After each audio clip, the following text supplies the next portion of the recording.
Okay, then we move on to Ghosts of Mars.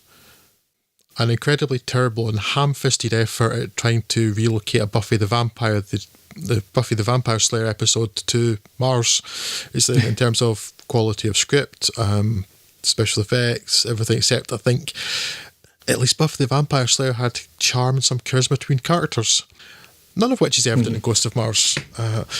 After a setup of what Mars is like in the future, including that it's run in the as a matriarchal society, yada yada yada, none of which has even the slightest relevance for anything that happens in the film. Yeah, when that comes up, I thought, oh, that's interesting. I wonder what they'll do with that. Nothing is what they'll do with that. Absolutely nothing is what they do, exactly. It's irrelevant. We are introduced to Natasha Henstridge's lieutenant, whatever name not worth bothering about, who is an attractive but utterly character-free woman whose main purpose seems to be the object of unwanted sexual advances from both her superior and junior officers. She's the sole survivor-ish of some sort of horrific event that happened at a mining colony or mining depot somewhere on Mars. And it's told in flashback from the point of view of her being in front of a military tribunal. And she explains that she went to this place and they found that all of the people who worked in the mining mines, that's what they're called.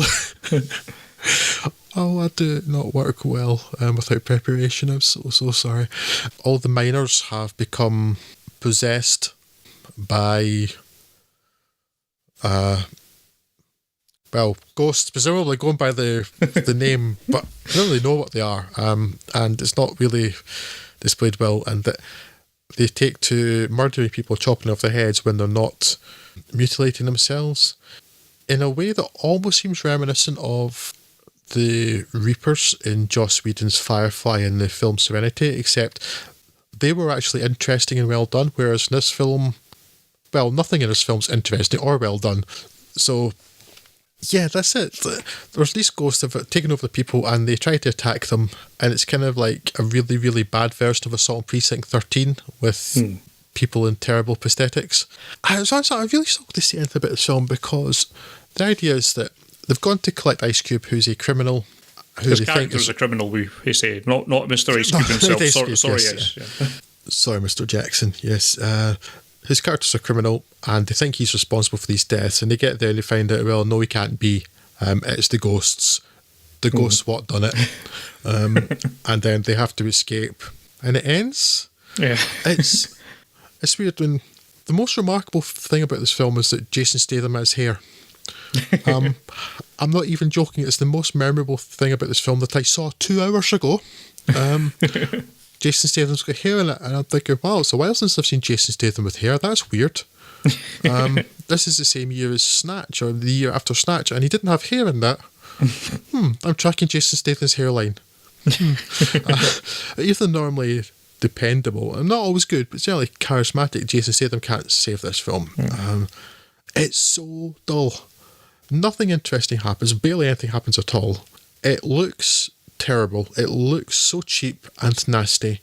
There is no story. There are no characters. There is not a hint of charisma in any of the cast. And then a nuclear explosion happens and it ends until Ice Cube turns up with some shiny guns and a really terribly delivered line. Yeah. Not uncommon for Ice Cube, to be fair. Yeah. I know that Ice Cube, certainly, the standout is obviously Boys Night. He can do some stuff. He is capable of a good performance.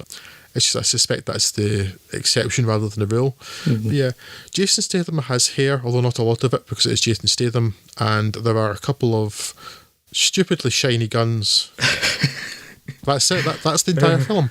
Yeah, I agree entirely. I'd make maybe a slight case for the defence of Pam Grier again. I think she's the only character I had any sort of slight interest in. But of course, she gets killed off almost immediately. So yeah, and off screen too.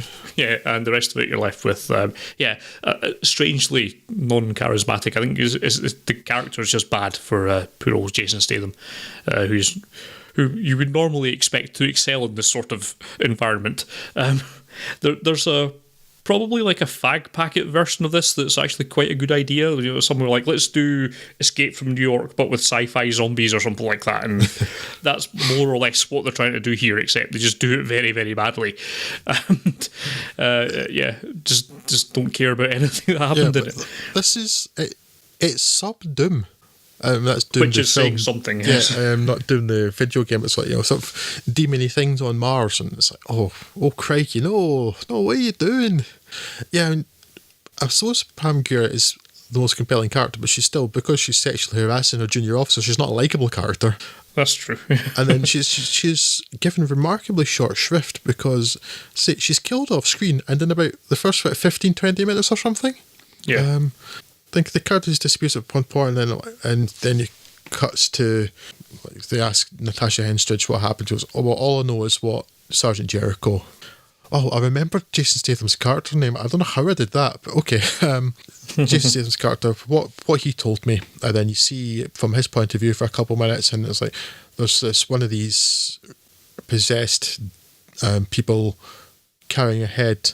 Oh, that would be Pam Grier's head then. Oh, that was quick.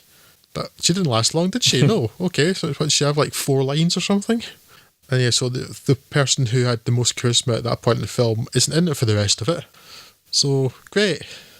And I don't care about anything else that happens after that, because it's all really boring, horribly shot, the most horrendous soundtrack of any John Carpenter film I've seen. Although not one I think he's responsible for at this time. Yeah. Just horrible, generic metal music. Terrible stuff. Looks horrible. It's not even oppressively red. It's like not very interesting to make Mars red, but obviously what else are you going to do? But it's like, it's more just, oh, this is really, really dull red for all of it. Kind of flatly shot, not interesting shots at all, and all the lines are delivered really badly. Basically everything is bad about this film.